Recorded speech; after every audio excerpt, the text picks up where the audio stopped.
Magandang buhay mga bata! Tara, samahan ninyo akong matuto kasama si Teacher Aika, your online teacher. Please don't forget to subscribe, like, share, and hit the notification bell for more videos. Thank you! Revised K-12 Curriculum, Science, Grade 5, Quarter 4, Lesson 2. Our topic for today is about describing rocks, color, texture, grain size, and types of rocks, features, formation, and uses. This is Teacher Aika, your online teacher. Let's start! Learning competencies. 1. Explore the school grounds or the local area to observe or collect different types of rocks, describing their similarities and differences in terms of their features, such as texture, color, and grain crystal size. 2. Classify common rocks from provided samples using a simple rock classification system, such as a dichotomous key. Learning objectives. 1. Observe rock characteristics, texture, color, and grain size. 2. Explain how different types of rocks are formed. 3. Classify rocks to igneous, sedimentary, and metamorphic rocks. Day 1. Let's have a short review. Triple match. Match the images in column 1 to the types of soil in column 2 and match the types of soil to its correct definition or description in column 3.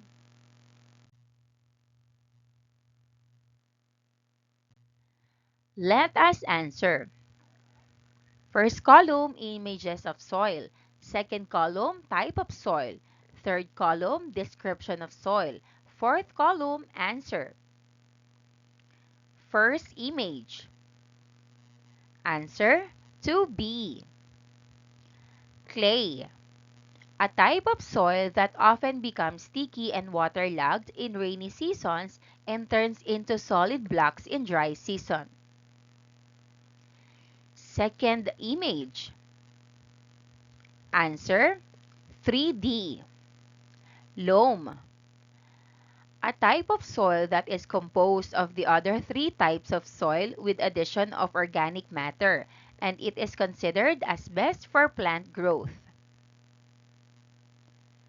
Third image. Answer 1A. Sandy. A type of soil that is not too prone to erosion due to the large size of the particles. Fourth image. Answer 4C. Silt. A type of soil that has physical properties somewhere between those of sand and clay and considered more fertile. Types of rocks. Lesson purpose. Let's try to look at the following pictures. A. Rock with fossil. B. Pumice, rock flowing in water. And C. Rocks with shiny minerals. Unlocking content area vocabulary. Which word is it? Match each word to the correct definition.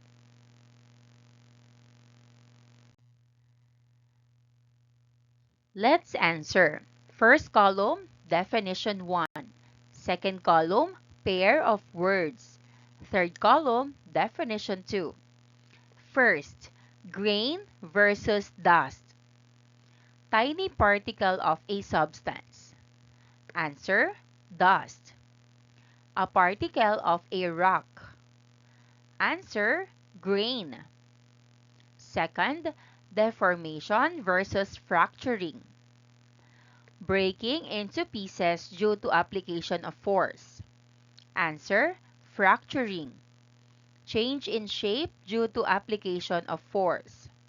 Answer, deformation. Third, compaction versus deposition. Pressing of particles together. Answer, compaction. Carrying particles to one location. Answer, deposition. Fourth, crystallization versus erosion. Process of liquid rock becoming solid rock. Answer, crystallization. Process of soil or rocks being transported to a new location. Answer, erosion. Subtopic number 1, describing rocks. Best rock in town. Bring the best rock you can find in your surroundings. Each one of you will present your rock, where you found it, and why you think it's the best. Texture. Whether the rock is smooth or rough. Grain size. The size of particles that compose the rock. It affects the texture of the rock. Color. A rock may have various colors and several colors at the same time based on its composing particles. Hardness. Resistance of rock to deformation and scratching. Toughness. Resistance of rock to fracturing. Worked example. Investigate the given rock samples with your group mates. Write your descriptions of the rocks in the table below. Decide as a group for all your answers. Texture. Touch all the 3 rock samples. After all members of the group touch the rocks, decide for whether it is rough or smooth. Grain size. Look at the grain of each rock using a magnifying lens. After all members of the group look at the rocks, rank the grain size of the 3 rocks. 1 smallest, 3 largest. Color. Describe the color of the rocks. If there are multiple colors, you can include all colors and even mention the patterns available for each color.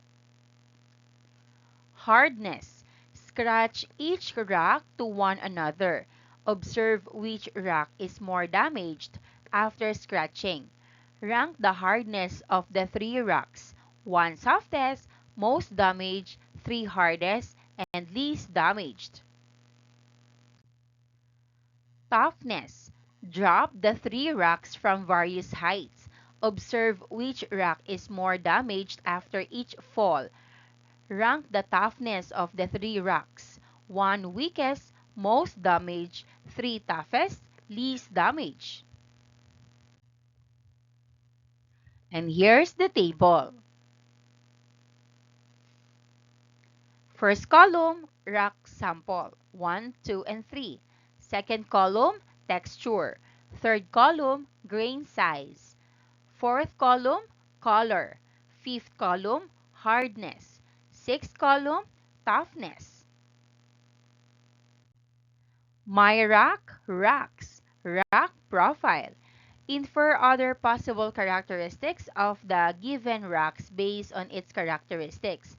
Briefly state the reason for your answer. And here's the table. First column, rock sample 1, 2, and 3. Second column, where can it be found? Third column, possible purpose in the environment. Fourth column, possible use for humans. Subtopic number 2, rock types. Day 3. Rock formation diagram analysis. Look and study the given picture.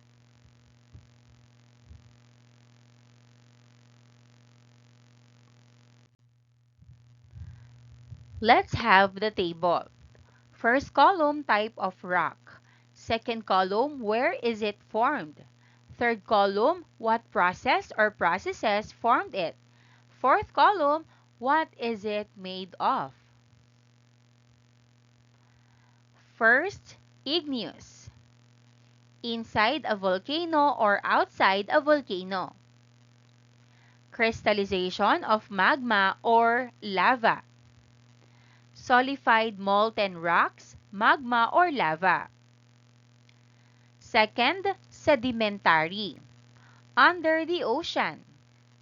Boreal and compaction. Sediments, eroded rocks. Third, metamorphic. Deep underground. Deformation and metamorphism, or compression and melting. Other rocks, igneous, sedimentary, and metamorphic. Types of rocks. Igneous. Forms from magma or lava solidification, hard, no layers. Granite, intrusive, slow magma cooling. Obsidian, extrusive, rapid lava cooling. Next, sedimentary. Forms from sediment compaction, crumbly, layered. Sandstone, clastic, compacted broken rocks. Limestone, chemical, compacted dissolved minerals. Coal, organic, compacted biogenic matter. And last, metamorphic, forms by transformation of other rocks. Relatively hard, may or may not have layers. Slate, foliated, has layers. Marble, non-foliated, no layers. Igneous, usually the hardest, contains shiny crystals. Here are examples. Metamorphic, usually harder than sedimentary rocks and has thin layers. Here are examples. Sedimentary, usually the softest, has layers and sometimes features fossils, with grains that are weakly held together. Here are examples.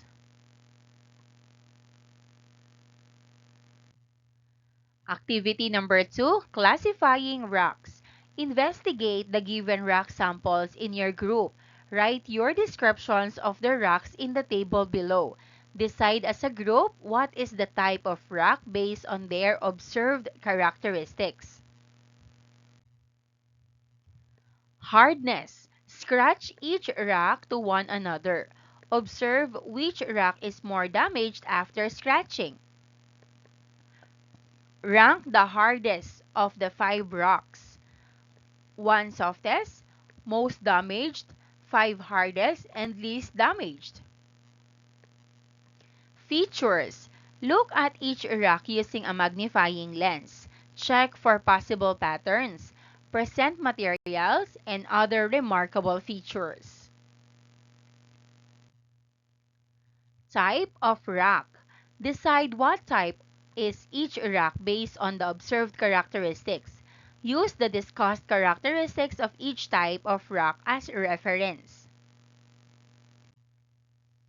And here's the table.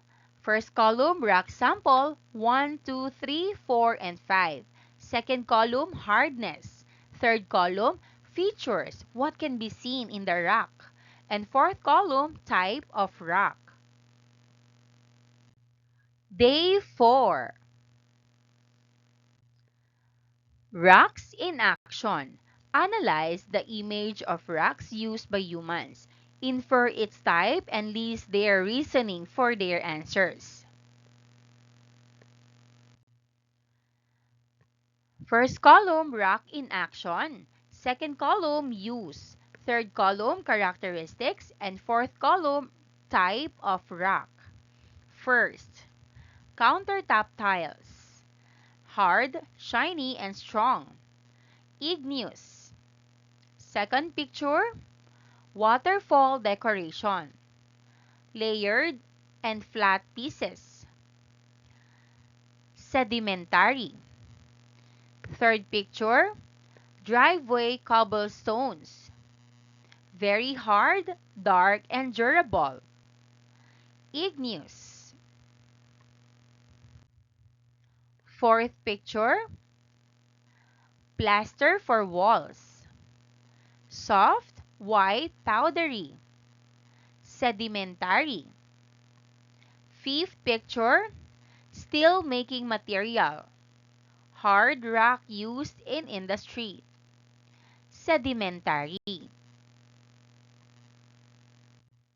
Learners' takeaways. Illustrate the rock cycle and explain how each type of rock is formed. You can use the words below.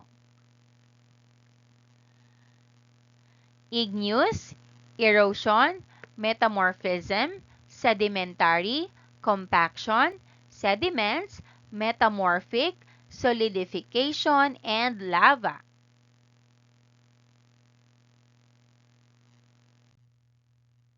Reflection on learning, my favorite learnings. First column prompt, second column answer. First, the most interesting lesson is the different types of rocks. Second, the most memorable activity, analyzing pictures of rocks used by humans. Third, the lesson that I will most likely to remember, how igneous, sedimentary, and metamorphic rocks are formed. And fourth, the lesson that I will surely share with others. Rocks are used in our daily life, like in houses, roads, and tools. Formative assessment, true or false. Evaluate the statements whether it is true or false. 1. Hardness refers to the ability of the rock to resist fracturing. Answer, true. 2. Color gives a hint about the toughness of a rock. Answer, false. 3. Metamorphic rocks are formed due to deposition. Answer, false. 4. Igneous rocks are often the hardest type of rock. Answer, false. 5. Fossils can be found on some sedimentary rocks. Answer, true. Maraming salamat sa panonood. Huwag kalimutang i-like at mag-subscribe para sa higit pang educational content. I-click ang bell icon para ma-update ka sa ating mga bagong video. Salamat!